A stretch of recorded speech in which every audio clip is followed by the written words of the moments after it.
Supreme court ने शुक्रवार को मुंबई के एक कॉलेज के उस परिपत्र पर आंशिक रूप से रोक लगा दी है जिसमें कॉलेज परिसर में हिजाब, बुर्का और नकाब पहनने पर पाबंदी लगाई गई है। सुप्रीम कोर्ट ने इसके साथ ही ये भी कहा कि छात्राओं को ये चयन करने की स्वतंत्रता होनी चाहिए कि वह क्या पहने और क्या नहीं। शीर्ष अदालत ने यह भी कहा कि शैक्षणिक संस्थान छात्राओं पर अपनी पसंद को नहीं थोप सकते। मुंबई के एक कॉलेज में हिजाब, बुर्का और नकाब और टोपी पर पाबंदी को लेकर काफी विवाद हुआ था। इस मुद्दे पर राजनीतिक बयानबाजी भी सामने आई थी। सुप्रीम कोर्ट ने टिप्पणी करते हुए पूछा कि क्या आप लड़कियों की बिंदी या तिलक लगाने पर प्रतिबंध लगाएंगे।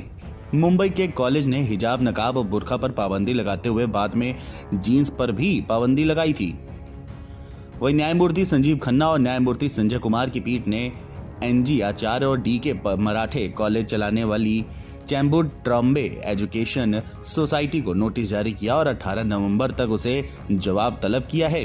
पीठ ने मुस्लिम छात्राओं के लिए ड्रेस कोड को लेकर उत्पन्न नए विवाद के केंद्र में आए कॉलेज प्रशासन से कहा कि छात्राओं को ये चयन करने की आजादी होनी चाहिए कि वे क्या पहने और कॉलेज उन पर दबाव नहीं डाल सकता।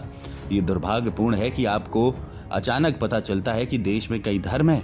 पीठ ने कहा कि अगर कॉलेज का इरादा छात्राओं की धार्मिक आस्था के प्रदर्शन पर रोक लगाना था तो उसने तिलक और बिंदी पर प्रतिबंध क्यों नहीं लगाया। न्यायालय ने एजुकेशनल सोसाइटी की ओर से पेश वरिष्ठ वकील माधवी दीवान से पूछा कि क्या छात्रों के नाम से उनकी धार्मिक पहचान उजागर नहीं होती। हालांकि पीठ ने कहा कि छात्राओं को कक्षा के अंदर बुर्का पहनने की अनुमति नहीं दी जा सकती और न ही परिसर में किसी भी धार्मिक गतिविधि की अनुमति दी जा सकती है। पीठ ने कहा कि उसके अंतरिम आदेश का किसी के द्वारा दुरुपयोग नहीं किया जाना चाहिए और किसी भी दुरुपयोग के मामले में एजुकेशनल सोसाइटी और कॉलेज को अदालत का दरवाजा खटखटाने की स्वतंत्रता दी। शीर्ष अदालत परिसर के अंदर हिजाब, बुर्का और नकाब पर प्रतिबंध लगाने के कॉलेज के फैसले को बरकरार रखने वाले बंबई उच्च न्यायालय के फैसले को चुनौती देने वाली याचिका पर सुनवाई कर रहा था। जैनब अब्दुल कयूब सहित अन्य याचिकाकर्ताओं की ओर से पेश वरिष्ठ वकील कोलिन गोजाल्वेस और वकील अहिबा जैदी ने कहा कि प्रतिबंध के कारण छात्राएं कक्षाओं में शामिल नहीं हो पा रही है, जिससे उनका भविष्य बर्बाद हो रहा है।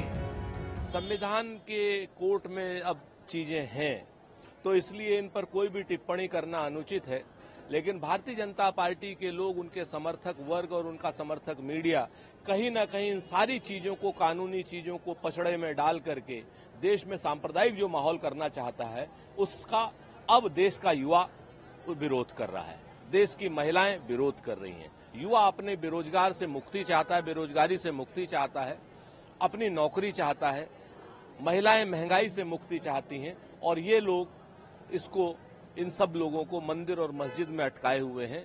आने वाले समय में भारतीय जनता पार्टी का बुरा हश्र होगा। देखिए, ये सुप्रीम कोर्ट में मामला गया है तो सुप्रीम कोर्ट विधि सम्मत भी फैसला करेगा, सामाजिक सम्मत भी फैसला करेगा, संविधान सम्मत भी फैसला करेगा और ऐसा फैसला जरूर करेगा, ऐसी हमारी अपेक्षा है जिससे किसी भी वर्ग की कोई भी जायज भावना आहत न हो।